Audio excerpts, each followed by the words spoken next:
This is a Spark. It's small, costs less than £7 and believe it or not, is sold by the iconic Yank Tank brand, Chevrolet. Thankfully, they're now going to start selling something a bit more up our street, the sort of muscle car we grew up adoring. This angry bumblebee is the Camaro SS. It's completely different from anything else they've got on sale, and everyone who's seen it has said, man, doesn't that look good? Official imports, well, they won't arrive until the start of next year, so this is a sneak preview.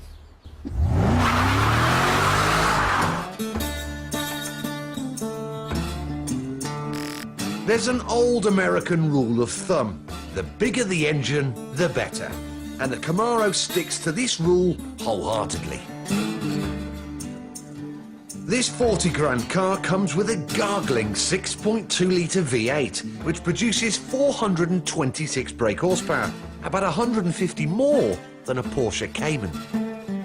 So, let's open the taps then.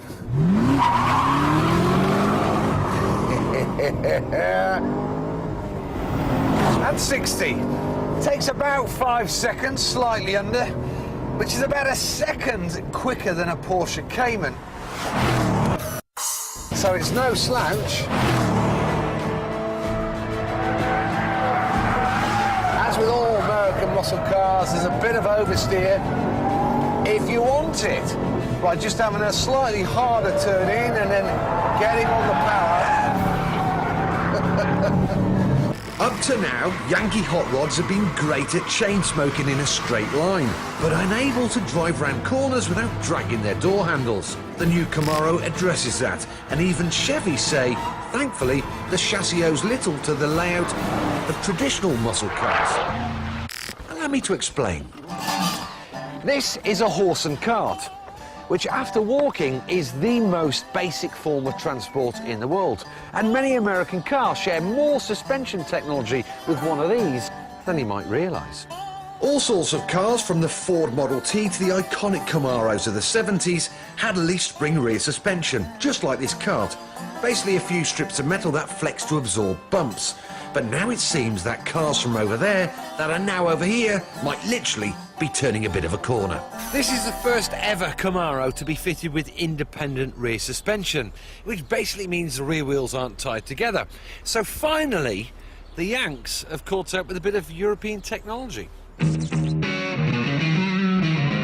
Let's face it, there's only one way to drive a Yank tank, and that's like you're a stunt driver from the Dukes of Hazzard. Daisy Duke, watch out, we're coming, girl!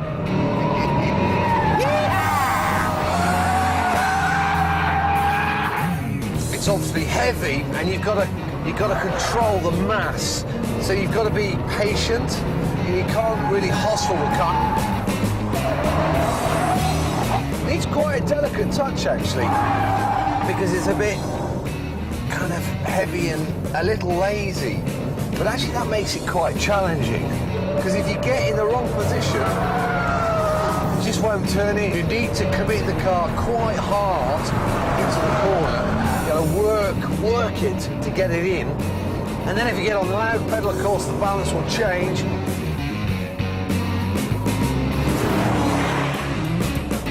It's a big old bus, I'll tell you. When this car was released in America, it created a waiting list almost immediately, and that's no surprise. The SS does a better job than any muscle car ever before, and is guaranteed to make you giggle. Get in. Have that.